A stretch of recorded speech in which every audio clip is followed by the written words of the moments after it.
Hello, and welcome to another episode. Oh, skin's looking a bit crazy. That's not the point of this. Um, let's jump straight into it. Let's share my screen. Today's reading was Leviticus 1 to 4. And something I want to point out actually. So, one of the things I tend to do is I'll do a reading in my physical chronological Bible. And interestingly enough, this one, after Exodus, has a few chapters of Numbers before it gets to Leviticus. Now we just finished Exodus yesterday, um, and then went straight into Leviticus. So again, that's something to note. Like even with a chronological study, scholars aren't completely in agreement on when things went based on how they're dating the text and what sort of seems to flow uh, in the narrative.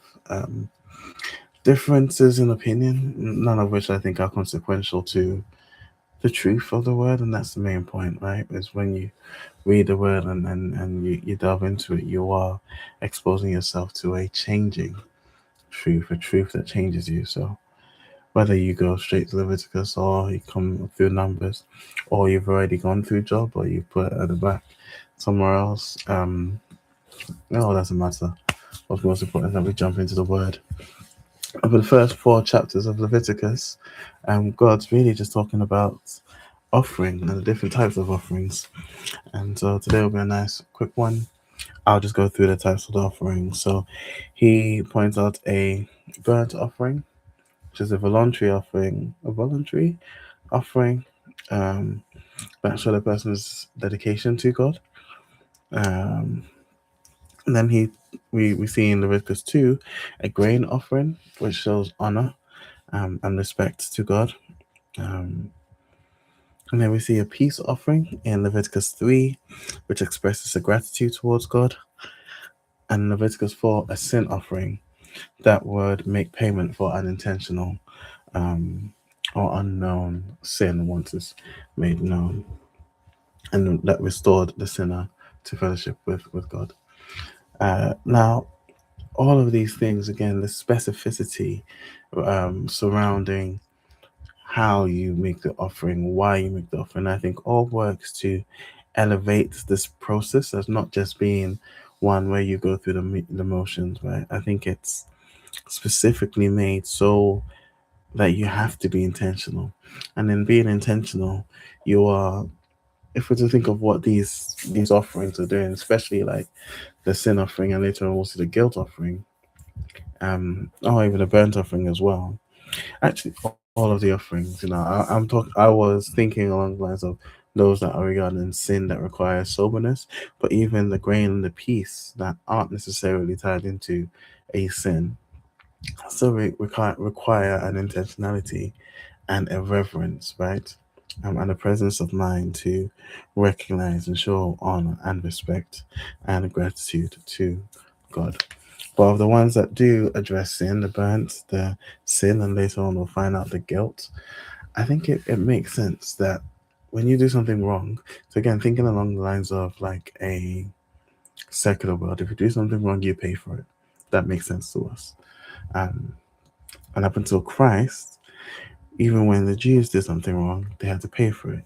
They had to bring a particular animal from their flock or from their herd, and if they couldn't, like a certain bird.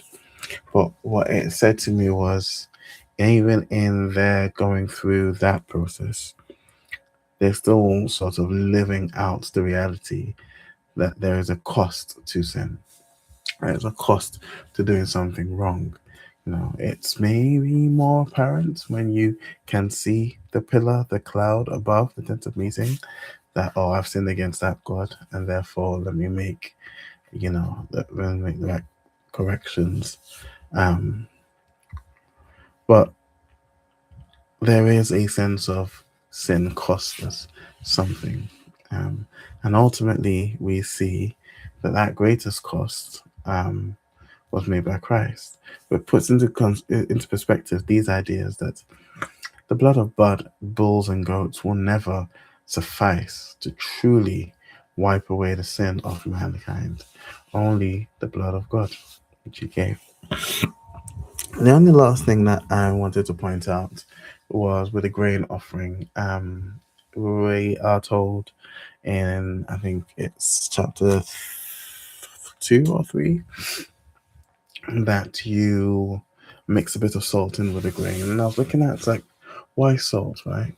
And what I want to point to you actually isn't necessarily that I've got an answer, but that when we come across something in the word that doesn't quite make sense to us, it is worth sticking that in the back of your mind, writing it down somewhere, and coming back later on to see if you have any more understanding or knowledge of information with which to answer your own question. So, since we met Lot's wife and she turned to stone, that debacle, I mentioned then whenever we read it that I wonder why salt, and it's been something that's been playing in my mind. And this is the, again, not the answer, but when we come here and we see something like grain offerings seasoned with salt,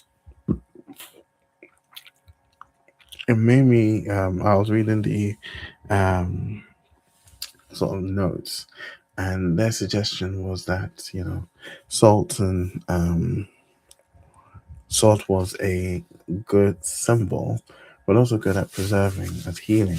And so to have said that these should be set aside for healing and preserving was, a man with great foresight. Sorry for hitting the mic, but yeah, that's about it for today. 4 chapters in. Um, we're flying through the year. It's already February, almost 14th.